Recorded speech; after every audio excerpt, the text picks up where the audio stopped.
There are places on this earth that call to the soul. Rugged landscapes carved by time, windswept deserts whispering ancient secrets, mountains where prophets once stood, and rivers that carried history itself. These are not just locations on a map. They are the very fabric of the story God has been telling from the beginning. But how do we truly see them? How do we step beyond the words on the page and experience the land as it was meant to be understood?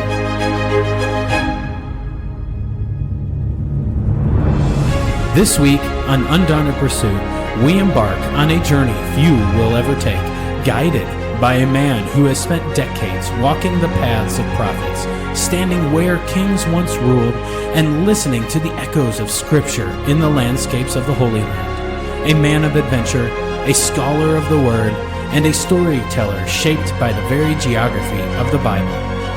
Dr. John A. Beck, known to some as Jack, is not just an author and a geographer.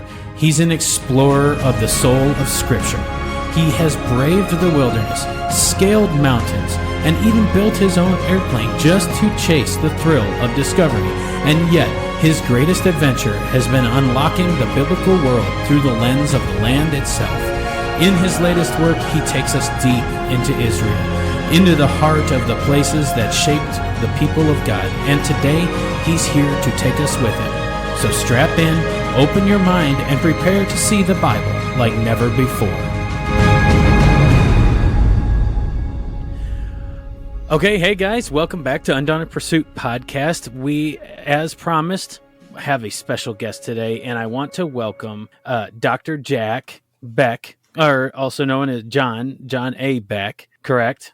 Yeah, so it seems like out of the gate we get all sorts of crazy confusion, right? So Yeah. If you're collecting taxes from me, it's John A. Beck. If you're looking for a book of mine, it's John A. Beck. But I'm Jack, so nice to see you. Man, I was so excited to have you on, especially, I don't know, I call her a publicist.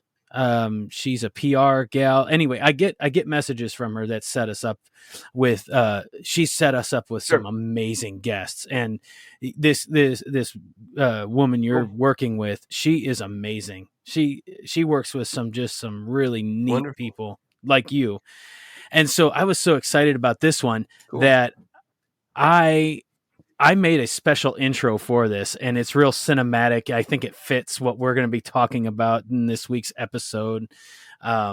And so I made a very special intro for just this episode this week. Yeah. Very so cool. No, we're glad to have you on here.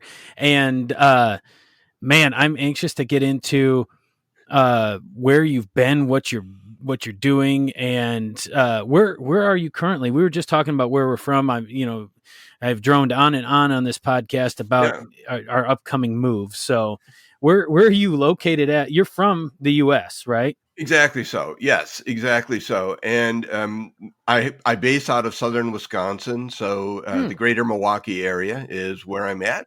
That's where my desk and my books are, and the computer for writing. But I find myself dashing around all over the place to teach and to do media production. So it's hard to know sometimes what to call home. But Germantown, Wisconsin, is much home as anything Hold on else. a second. I have got to stop you right there. Yeah. I have a grandma. I was born in Wisconsin, so I have a grandma that lives in Colgate. Oh, okay. Yeah. Just right down the road. Got it, Aaron. That's cool. Yeah, it is. It is. It is. That's about how long it takes to find a Wisconsin connection. I'll be walking around Israel and somebody will bump into me and they'll be like, about 4 or 5 sentences in, we get to Wisconsin. Yep. So that's funny. It's pretty awesome. I saw Marshall smiling. He's like, oh, I know he's going to hit on that. Well, that's awesome. We had, oh man, I got so many questions, and I'm trying to think about the order of how I wanted to talk about it. What, you're from Wisconsin. What got you so into, and it's like, I was just thinking as you were talking, Jack, that you're like a Christian who is that? Who's that guy we watch all the time on Expedition Unknown? I was thinking that as I've watched through your seasons on YouTube, and we'll get into that a little bit later. Mhm. Josh Gates, you're like a biblical Josh Gates. Oh, yeah, Is what yeah, gotcha. what got you Gotcha. started? What got you Yeah, started and interested in biblical yeah, geography? yeah. So I think probably the best place to start, Aaron, and just to let you know that I'm an outdoor guy, right? Yeah, So yeah. as a kid, I spent a lot of the time on my grandparents' farm in Lebanon, which turned me into an outdoor world guy. My parents loved to be out in the Mountain West, camping Mm-hmm. and hiking. And so I just sort of have a lifestyle of snowshoeing and backpacking and Wow. very outdoor oriented person, right? Yeah, I yeah. always say that a bad day outdoors is better than a good day indoors for me. So Yeah. so uh, that life kind of lived in isolation from my Bible student, Bible scholar life for a very long time. But when I was in graduate school, the Lord sort of arranged my life in a way that put me in the same relationship, or Mm-hmm. in an advising relationship with Barry Beitzel, who is the one of the best known of the biblical geographers, really in the world, Mm-hmm. author of the Moody Bible Atlas. And he said to Okay. me, Jack, you got to come and take my course in Bible geography because you're this outdoor guy. You're a language student. You spend a lot of time in the languages, uh, but there's something here for you because of who you are. Yeah. So I signed up, and I would say about 35 minutes into that class, my professional life changed Wow. because we were talking about Matthew 4:13. Jesus left Nazareth and went and lived in Capernaum. Mm-hmm. And so that's a text that linguistically is a pretty simple sentence. But we unpacked that text for an hour, comparing what Nazareth is like, what Capernaum is like, and how this changed the dynamic of Jesus' ministry. And I realized that although I'd been reading the Bible my whole life, um, I was missing a really important dimension of how the Bible had chosen to communicate. Not Mm-hmm. terribly surprising if we analyze our own speech patterns and we realize how often we assume geographical understanding or even upload geography as part of the way we communicate, right? We were talking Mm-hmm. about where we're from. How long did Yeah. that Yeah. take before we Yeah. got geography into the conversation? So it's not terribly surprising then that when the Bible tells the story of people who are like us, place bound, place connected people, it's not Yeah. terribly surprising that geography is going to be part of how their story is communicated and how the biblical authors and poets choose to influence us through their communication. Yeah. And, in summary, that just for the next 30 years of my life has been invested in trying to understand the place that we have these stories originate so that I might better Mm. understand those stories. That makes me think of a question. Is what so you've been there. You've had your boots on the ground there. When they make this comment that's like, "Oh, Jesus from Nazareth, nothing good comes out of Nazareth." What ge- uh, geographically would make them want to make that comment? Is there something about where he was Yeah, from? Yeah, so first of all, Nathaniel makes the comment, who's comes from Cana, just down the road from Nazareth. Mm-hmm. So this is a Galilean making a comment about another Galilean. So the Right. question is, what in the world is there about Nazareth that even the people up north Mm-hmm. tended to think less well of it? And I think the first observation I would make is that it's so small and isolated that it seemed just like rural, simple folk. It's not the place that is mentioned in the Old Testament. It's not mentioned in any of the Jewish traditional writings. Speaking of Nazareth. Right. Right. It is an off the grid place. No one famous comes from this place until we see Jesus and his family Yeah. coming from there. So Mm-hmm. it's just a place where expectations crater. Now Cana where Nathaniel's from is bigger. It's out on one of the secondary roads that connects the coast with the interior. So he's got a place. He comes from a place that's got a bit more game. And when he hears that this stellar figure that everybody's been waiting for centuries, for millennia, is from Nazareth, it's just unthinkable that you would have a figure of Jesus' stature coming from a place like that. Man, Yeah, this just, and this becomes this becomes a bit of an obstacle for Jesus. We talk about Jesus of Nazareth in a very positive, uplifting way, but that's a label that created low expectations, and needed to be overcome. And it's an interesting thing to watch as people interact with him from Galilee in the north. But then watch what happens when he goes south into Judea, because Judeans tended to look at people from Galilee as rural, generally as rural, unsophisticated, spiritually suspect. And so when Jesus talked to Judeans, he had an even bigger obstacle to overcome. He's a Galilean and a Galilean from Nazareth. That's really cool to hear you explain this from your point of view, because you've been there. You've had, like Aaron said, boots on the ground, and you're able to really bring this to life with your experience and having been there and walked around and seen everywhere he's been and walked in the same places. It puts a whole new perspective on all of this, which is really cool. Just sitting here listening to you, it makes me want to jump on a plane and head over there. It's pretty cool. Yeah, and Marshall, you know what I say? I say I've spent so much time there that part of me is from there.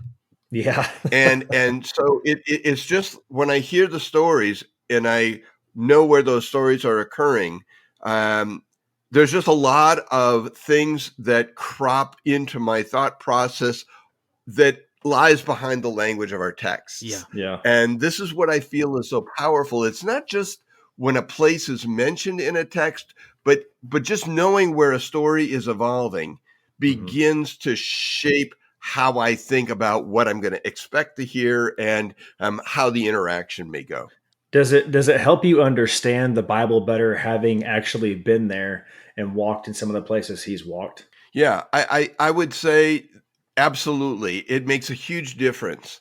And again, let me approach this from the perspective that as a scholar, I began my inquiry into text, professional inquiry into text, through the category or through the portal of language, grammar and vocabulary choices, Gotcha, and literary analysis. I think those are incredibly vital ways of unpacking what a text is saying and what it means. Yeah. But there's something missing from there's a missing ingredient if I don't also bring in, alongside the communication event, what's going on in the real estate. And, just these things sort of open up like a flower when you begin to see those stories in those places. That's awesome. That's really cool. I love it. My wife and I have been talking about this for a very long time, wanting to go to Israel and to take our kids there and see it and just, explain to, just let them be able to experience that physical place of what we read in God's word, about it. That way, it's just, and then even just watching your seasons on YouTube. And like I said, we'll get towards the end we'll plug all that at the end, but just watching your docuseries on there. I looked over at my wife the other night.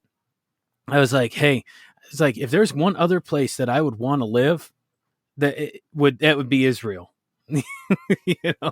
Yeah. Well, and I'll piggyback on that because neither of you have had a chance to be there yet, right? No, not yet. Is that correct? Not yet. Yeah. Yeah. So let me give you a perspective that you get within a day walking around or traveling around this place. And that is, a lot of people go to the Holy Land, they go to Israel with the intention of learning about a place, right? The assumption is it'll have one geographic, one presentation, one kind of weather system, one kind of culture. Yeah. And the reality is there's about 15 different subregions, ecological regions. And when you move from one to the other, which can take as little as 10 to 15 miles, you'll find yourself with different geology, different topography, different weather systems that impact it. You'll find the human response to that place being different in the ancient world than it is 10, 15 miles away. And so you end up with a completely unique story that tends to configure to one of these subregions. So rather than just learning one geography, you need to learn 15 geographies of the land in order to better understand how stories fit in place. And as I say, you can't take a story that is evolving in one region, move it to another region, and have the same story. It just wouldn't work. It's like pushing a round peg into a square hole. There are things that are unique enough about stories that they belong in places. Well, take that for example. Like, I'm so intrigued. You take your season 1 where you were talking about Jerusalem having this tactical advantage, being up on a ridge or on the hill, and then you look at and you get to season 4, and you're talking about Samaria and how we see Samaria kind of gets a bad rap in some of the stories that we read, but yet it's so fertile and it's such a beautiful landscape of a place. And just like, man, there's so much more to there, and how it was actually. I think what were you saying in that in this season 4, that it's it was actually first established. It was there before Jerusalem was actually the capital city, I believe, is what you were saying. Am I correct? Right. Yeah. So the first two worship centers of ancient Israel that we meet in the Hebrew Bible, Old Testament, are in Samaria. The first at Shechem, the second at Shiloh. And so long before, centuries before, there was a worship center that was in Jerusalem. We have the promises of God circulating in that land around sanctuaries that are in Samaria. That's where the longest memory is of the promises of God in the land. That's amazing. Sitting here listening to all this and knowing about your YouTube. Now I'm going to start watching this. I haven't started watching it yet. Aaron was telling me how he's been watching it, but just hearing it coming out of your mouth and Aaron's, I'm like, man, I'm not, because there's a handful of people that I follow on YouTube and watching stuff, but this has got me really intrigued just sitting here listening to this. And, after hearing you talk and just, I don't know, you have a whole different perspective on the Bible. And it just really kind of, me, a guy who doesn't like to read, I'm more of I like to watch videos and learn that way. You've got me on the edge of my seat. Well, let me push you over the edge, Marshall. Let me give you an example, because we've got examples where the place, physical nature of the place changes the story. The move from Nazareth to Capernaum is a move into completely different environments, topographically, completely different ecosystems, completely different economies. But the one that I always find compelling is Jesus going to the village of Nain, Nain, and raising a young man from the dead. And that story, it's told in a fairly brief fashion, right? Jesus leaves his hometown or adopted hometown of Capernaum, goes south to Nain, about a full day's walk. And when he arrives, there's a young man who is deceased being carried out, and mom is with him. She's a widow. And Jesus turns to the young man and says, young man, I say to you, get up. And he does. And if the story were to end there, it'd be an incredible story, but it would look like maybe a story that had happened in Capernaum in the north, where Jesus had raised a young girl from the dead. Right.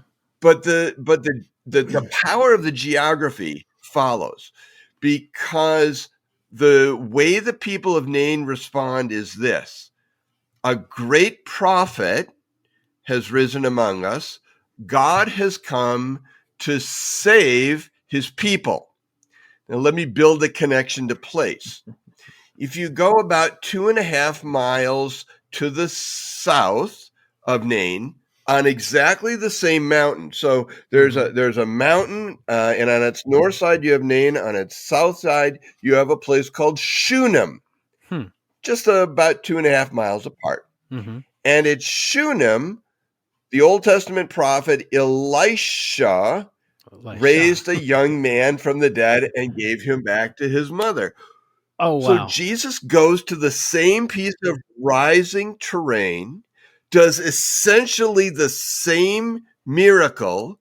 The people tie the two stories together geographically in a way that we might not, because we're flattening it out and we're saying all these places are the same.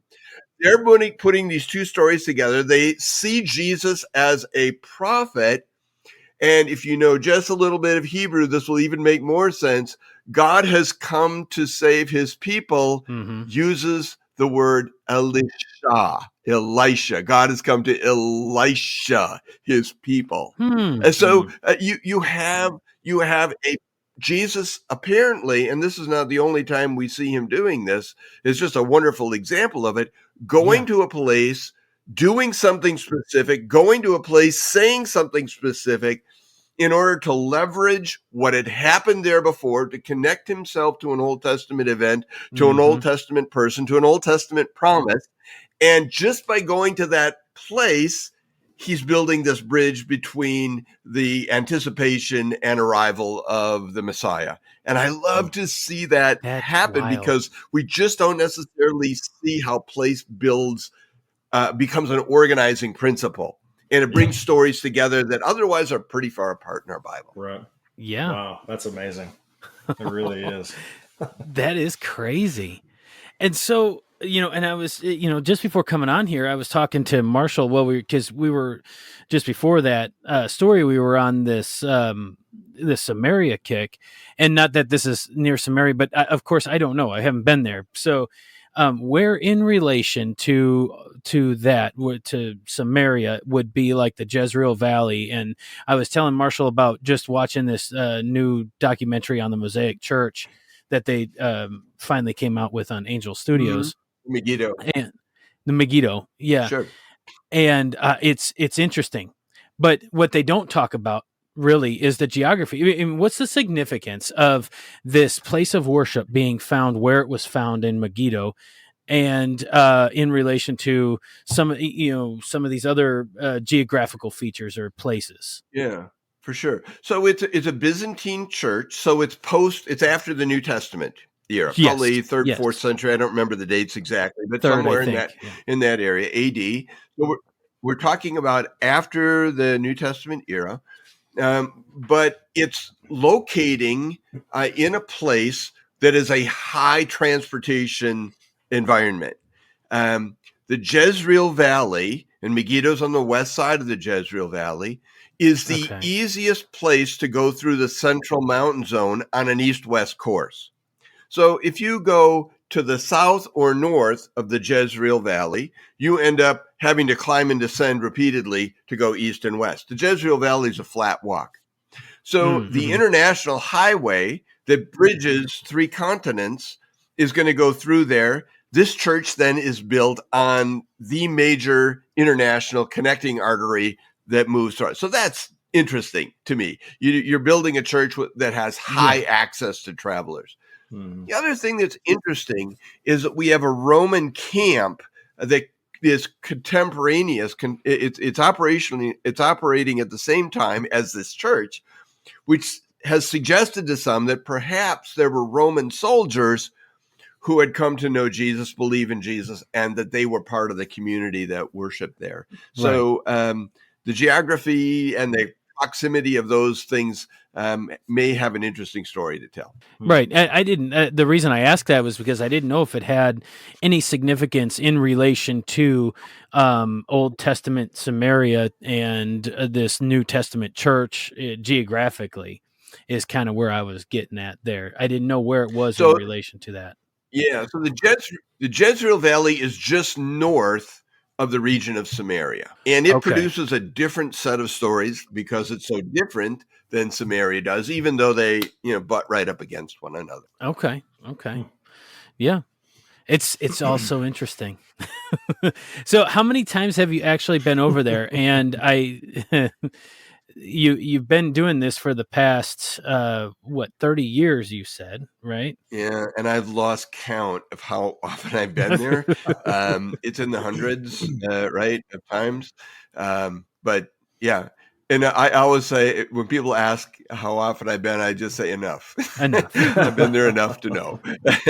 Yeah, I've seen every season and walked in most places multiple times. So it's Would not a you very big country, right? It's about the size of New Jersey. Oh, wow. Yeah, it's a Okay. lot smaller than I even imagined. 10,000 square miles. Oh, Yeah, no wonder. 10,000 square miles. Yeah, Yeah.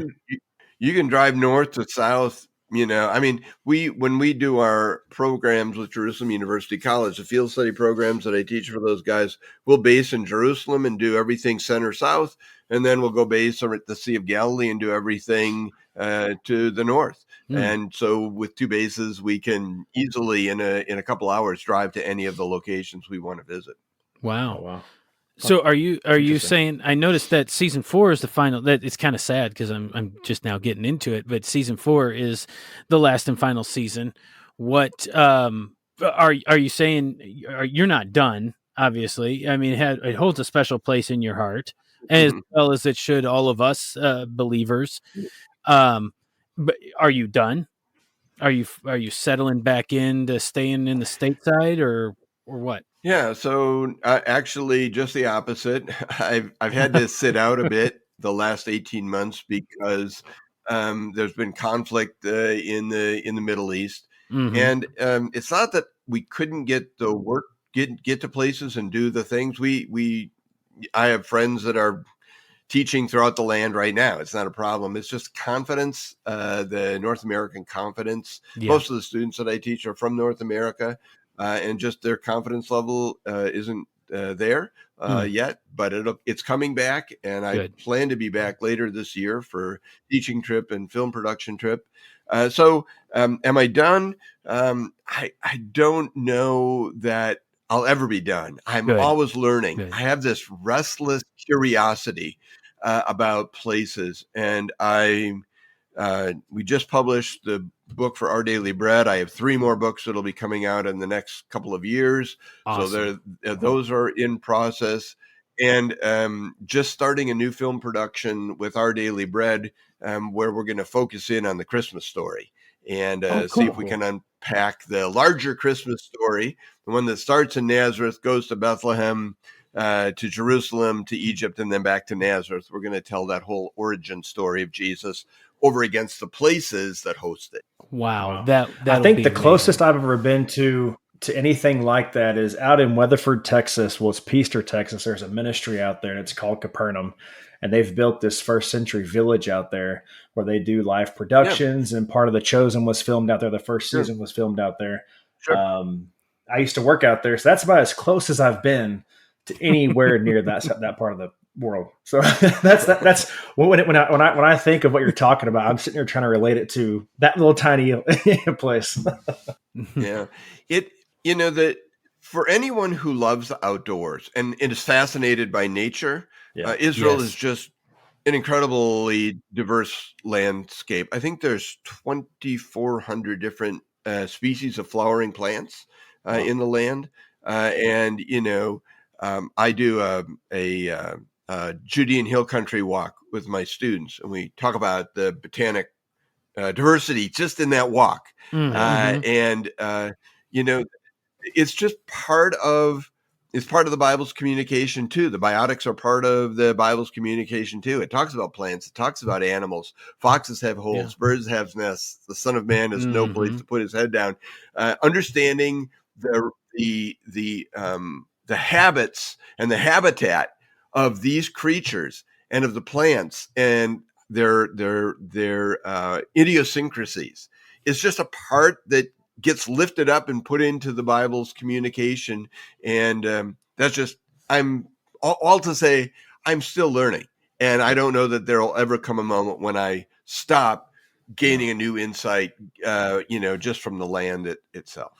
Yeah. Yeah. Hmm. Wow. John That, Muir, um, one of my great one of my great heroes of the natural world, John Muir. I love to read his things. Had made Yeah. the observation that you can't run through nature; you have to walk. It's the only way you hear it talk, and That's why it's he made true. such a long trail. It's true. Yeah, exactly. So it's when you slow your pace to 2.5 miles an hour that you see things and hear things and smell things that otherwise just are lost to you. And Yeah.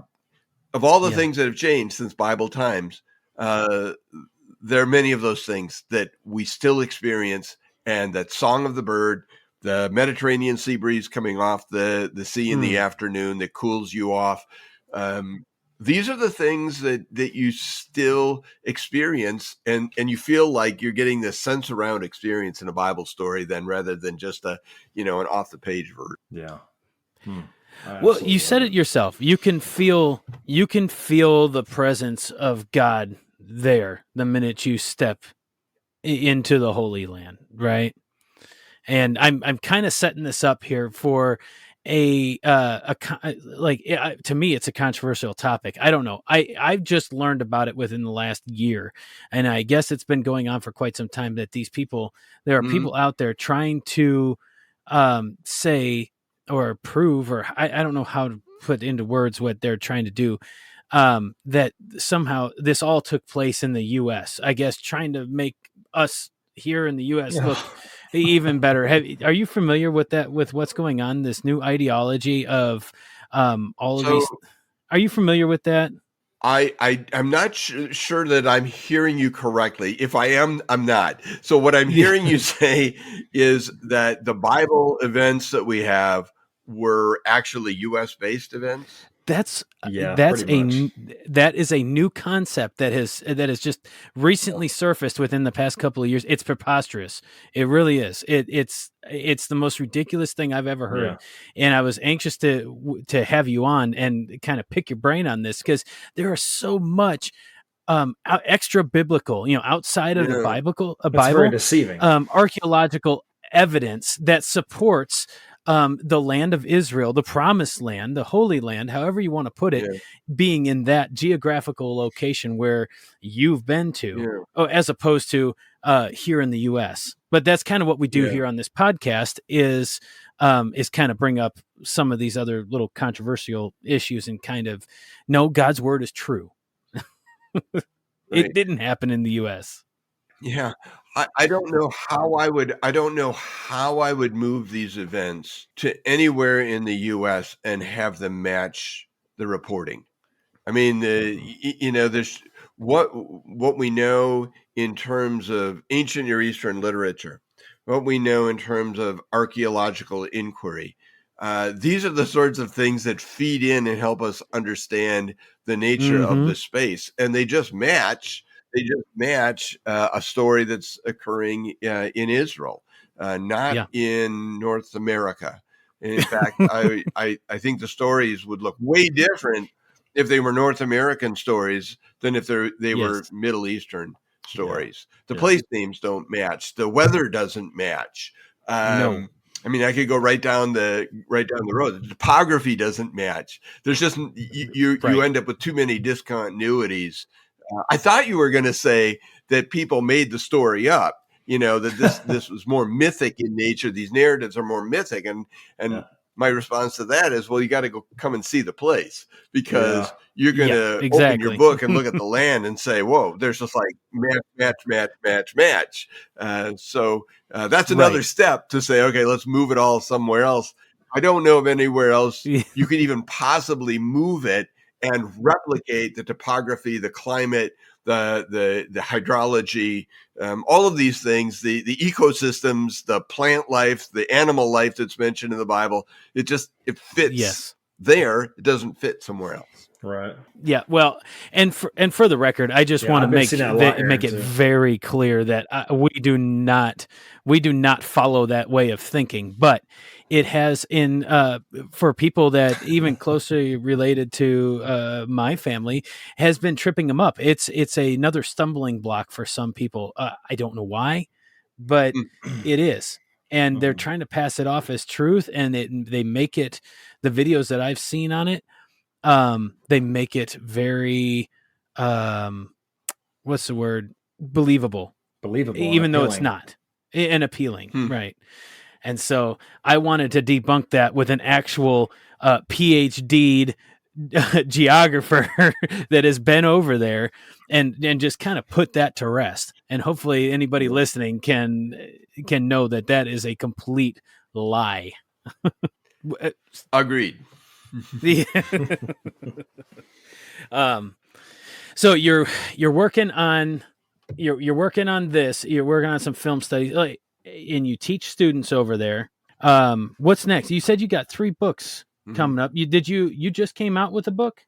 Is that correct? Yeah. So the Our Daily Bread Bible Atlas just released a couple of months ago.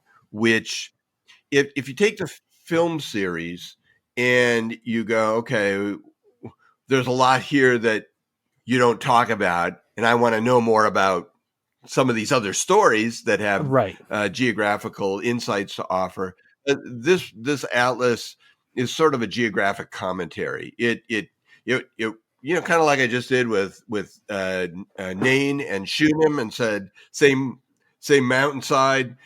Parallel stories. Jesus is using the place as part of it. It just takes way more stories than I've been able to handle within the framework of the film documentary. Yeah, and put those down for folks so that they can engage those. So that's a big project on the list. I just finished a book on heaven. She'll be out this fall. Oh, that'd so be interesting. Kind of a strange topic, right? Yeah. But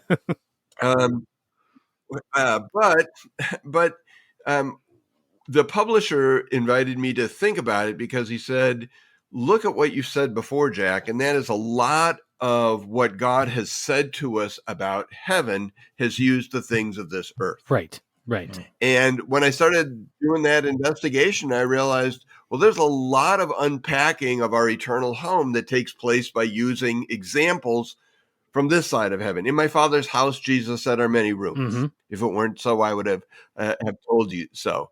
Isaiah talks about a new heaven and a new earth, essentially paralleling the language of Genesis 1. In the beginning, God created the heaven and the earth. So what I do is I go through the Bible and I look for those connecting arteries between descriptions of heaven and the realities on the ground, and say, we can know a little bit more about heaven by unpacking the things of this earth.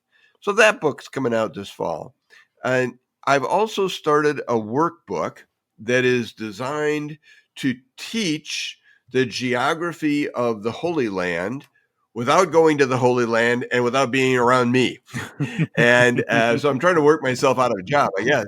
But what I realize is there's folk who want to would like a tool, a workbook, that would give them some basic understanding of the regions of the Holy Land, the physical geography, the human geography, and then support their visual mapping with physical map work that they would do. So there's map work in the workbook, there's reinforcement exercises and Bible engagement exercises. Once you've learned about that region, let's go to the Bible and say, okay, let me walk you into some text and see what you see there now that you understand the place better. And we do that, like 15 times as we walk through the arc of the regions. So it'll be a book, I hope, that finds wide use in Christian circles. Anybody from seminary down to grade school that wants to find a way to unpack the Bible by understanding its geography. This is an autonomous learning tool, a workbook that will help you learn the land and how to bring it into your Bible reading. Oh, wow. I like that. So I got that book underway and is in process. And then the next book will be related to the film on Christmas, the real story of Christmas. Yeah. And that probably is out there a ways, 2026, probably 2027. Not that far out. So it's not like you're busy or anything. Well, yeah, there's always something on my desk, right? There's always something on my desk. That's good. How are so when I did the intro for this, I was talking about taking like a digital journey into the Holy Land, and I want to kind of get into that a little bit with you. when you're there, what are the people like nowadays? And what is, because when I watch it on TV, and it's just like I try and I want to be there. I would love to walk through some of the marketplaces and everything. And I see you meeting up with old friends that, of course, obviously you've been there multiple times. And Yeah. what's it like? What Yeah. are the people like, especially like when Americans think about going someplace overseas like that? We don't know exactly what we're going to be met with, what we're going to be, what to expect, really. Yeah. Well, I think the starting point is they're just like me in lots and lots and lots of ways. Right. So any differences that I would point to are overwhelmed by the similarities, right? Mm-hmm. The adventurousness of the people, a lot of the people, and part of that is not everybody's alike there, right? So there's no one American picture that I can draw of what an American is, and there's a picture of what an Israeli is, an Israeli who's a Palestinian, an Israeli who is Jewish. There's just no one Right. picture, but a lot of the some of my Israeli friends are just as adventurous as I am. I have often told this story because I sometimes adventure beyond common sense. Yeah. I don't know if that's a good way of saying it, but adventure pulls me into places that, the call of adventure pulls me into places maybe that are less, a more cautious person would avoid. So anyway, Right. there's a film producer that I've worked with in Israel, and he's a wonderful guy, and he shares a lot of my passions: outdoor adventure. And when I filmed with him, sometimes, as a producer director, he'll look at what he wants to film and he'll go, "We need to go over there." And there's a big sign there that'll say, "Keep out." And with a smirk, he'll look at me. With a smirk, he'll look at me and say, "Jack, you know why they put that sign up? To keep out the weak." Oh. And and that and off we go into that next little bit of adventure. So I always want to start there, that there's way more similarities than differences. Now, apart from that, there's a modern history of Israel, and I'm not a modern Middle East expert, but my experiences there have taught me there's a modern history of Israel that very much informs the culture of the place. It's Right. a culture that feels generally at many times threatened by external powers. The folks in that land, the Jewish folks in that land, have experienced that the oppression from afar. Their challenges being Palestinian in that land, and so when I look at some of the interpersonal tensions, some of those do cross racial lines and create challenges. I try to understand it, and one of the things that I understand is the way history informs so much of how people think in the present, maybe in a way that goes well beyond what I do. So, for example, I was with a Palestinian bus driver, and we were moving to the site of Old Testament site of Azekah to teach. And so my mind is on that, but it's a very narrow road. And we're going there on Sabbath, Shabbat, and there were a lot of Jewish families up there. And so we've got this big tour bus, and we come nose to nose with a little vehicle, a Jewish family leaving, and we stop, and the driver reaches over and grabs his water, takes a drink of water, looks over at me, and I'm waiting for, I need to get to the site to teach. Yeah. This becomes a moment for historical reckoning. He turned to me and said, "Jack, my great grandparents were in the land long before they were." And that's how we were going to settle this traffic dispute of who was going to move and who was going to allow the other person. Wow. It had to do with what had happened generations earlier. And to walk that land is to understand that the present is the past. And that if you're having trouble understanding a certain dynamic that you're observing socially, it may be because we're not going back enough into their past far enough to understand how what happened a century ago may well be informing how they're choosing to speak or act at the moment. So that's different, right? Yeah. That's That is different and different. creates, you know, I try to observe and I try to learn and understand. My goal is to, as a Bible geographer, is to maintain high access to all places. Yeah. And so I don't have a political agenda when I go. I don't take sides in contemporary disputes. Yeah. I may have perspectives on them, but I don't. The moment I align myself with a point of view internally within the land, then I am immediately going to be putting myself at odds with somebody else, and I may need their help in getting access to a place or in having a conversation that I'd like my group to hear. So there's that. I'm there to study the past, but I try to work that out around the perimeter of the present. Yeah. Wow. So I've got a question for you. I saw on your website where you talk about you mentioned a airplane that you and your wife built at some point in time. So are you an active pilot still? Do you guys still have that plane, or what's the story on that?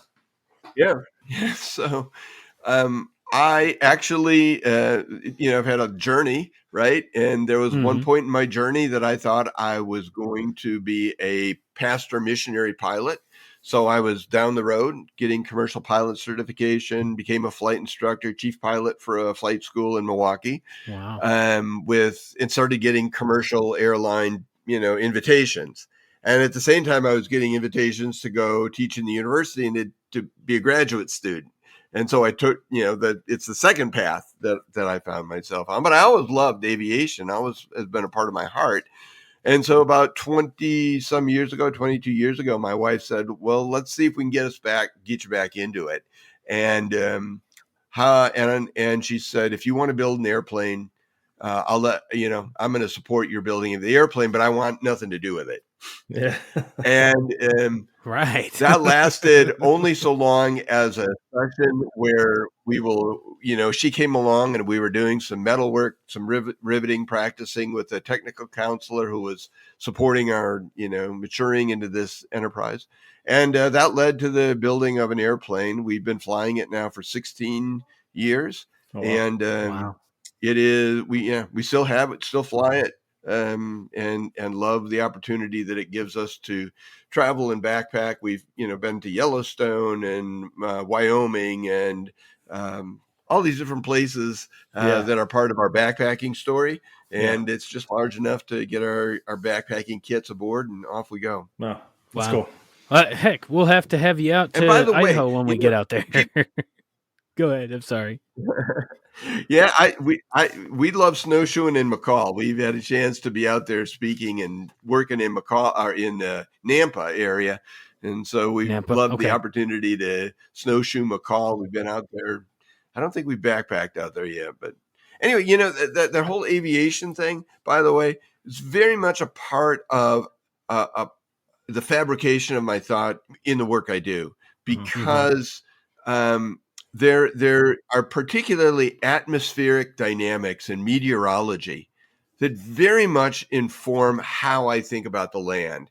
And so understanding climate and understanding weather and atmospherics and adiabatic lapse rates and all of these sorts of things that go into understanding the air in which I fly very much inform how I think about landscapes as well. Wow. Interesting. That's amazing. Yeah, I like that. So as we wind down, one quick comment, but if you ever do make it to McCall, where we're moving to in Idaho, Grangeville area is only like an hour and a half away. So if you do make it, hit me up. Okay. I'd be glad to meet up with you. But what I want to do before we end this podcast is, of course, we stand with Israel. But I want to get it from like your point of view, a geographer's point of view as to why it's of the utmost importance to stand with, support, however you look at it, the Holy Land of Israel. Sure. So for me, it's the theology that I have may not fully match your perspective Yeah, and on this topic, but I would say the high respect that I have for the Jewish people and for their land uh, clearly informs my work, mhm, and being able to have a docent, a caretaker of that land that's yeah, welcoming of Christian scholars and Christian groups is absolutely imperative. As I look back over the history of that land, the people who were in charge of that space did not always welcome Christian pilgrims and right. Christian students. Mhm, And so uh, I feel a great sense of respect and a great sense of gratitude for the way in which the modern state of Israel has created the opportunities for me to be in that land, to do their work, to be supportive of the work that I do. Um, that is so important, and I wouldn't want anyone mhm, to lose track of the fact that has not always been the case. That right. land has been a place that has been welcoming of Christian scholars and Oh, Christian students. Very well put. Very well put. yeah. Yeah. So, no, we're getting close to the time here, and so that's I just wanted to hear your thoughts on that and everything.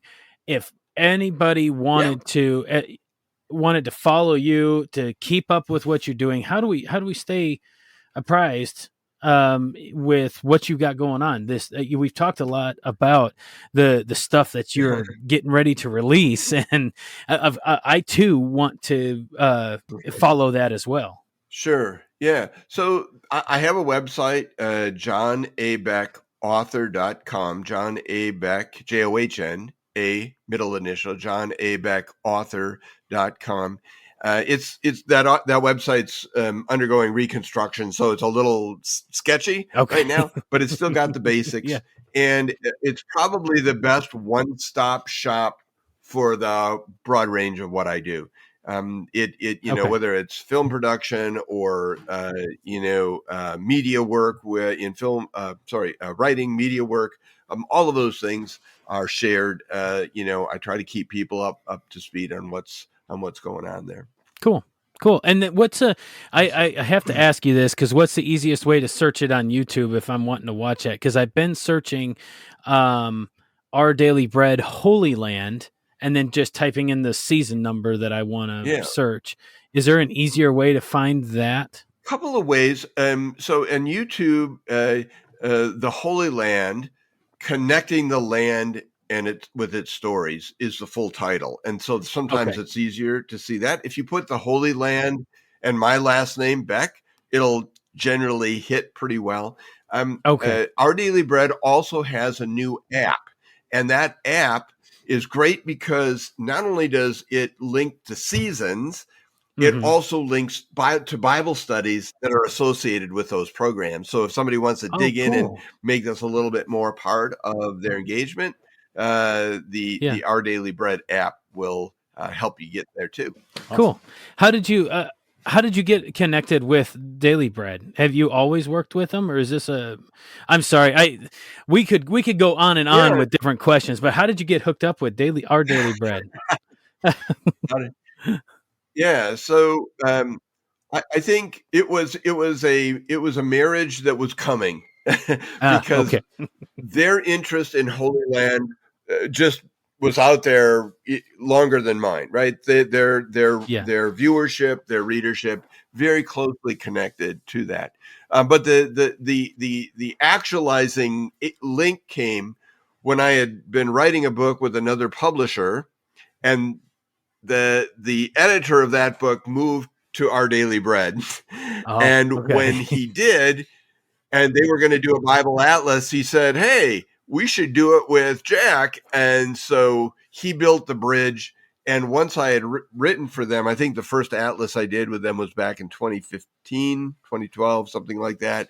Um, it was then that the folks wanted to do some on-camera work, and that birthed multiple series that we had done or have done together. So I think that their passion to do Holy Land stuff really networks well with mine, and appreciate the extension that my voice gets by working with them. Yeah, that's awesome. Well, it's very well done. And Marshall, hey, if you, I'm sorry, I was full of questions. Did you have any more questions for Dr. Beck? No, this has been extremely interesting and intriguing to me. So, man, it has been a pleasure having you on here and getting to know you just a little bit and hearing a little bit of your story. Like I said before, I'm going to go onto YouTube and watch what you've been doing and kind of dig more into what you have going on, because I'm really interested. It's been great. Yeah. Good. Well, thanks so much for the chance to visit with you guys. Appreciate you and all you're doing as well. The pleasure is all ours, and you are welcome back on here anytime. We just thank you. We can't thank you enough for taking the time out of your day to be on our podcast. What an honor it has been. And so, yeah, stick around for just a half a second while I close this out, and then we got to wait for some technical stuff to finish downloading and whatever. So just hang tight real quick. I'll get us closed out here, okay? All right. Hey, guys, thanks for listening to Undaunted Pursuit podcast. We're glad you joined us. This has been a rewarding and just a great conversation with Dr. Beck and what he's doing. Definitely, I want to encourage you all to go onto YouTube and check out his docu-series that's going on right now. It's very well put together. And keep up with us. If you guys want to message us, have any questions for him or anything, you guys can email us at undauntedpursuit@gmail.com, or you could just go to his website too. All the links will be in the show notes below. So, guys, again, thanks for listening. Check us out on social media. And Marshall, sorry, I remembered a bit of everything here, so I'll just close us out so he doesn't have to say all right, we'll see you guys next time. Undaunted Pursuit podcast. See you guys. Adios.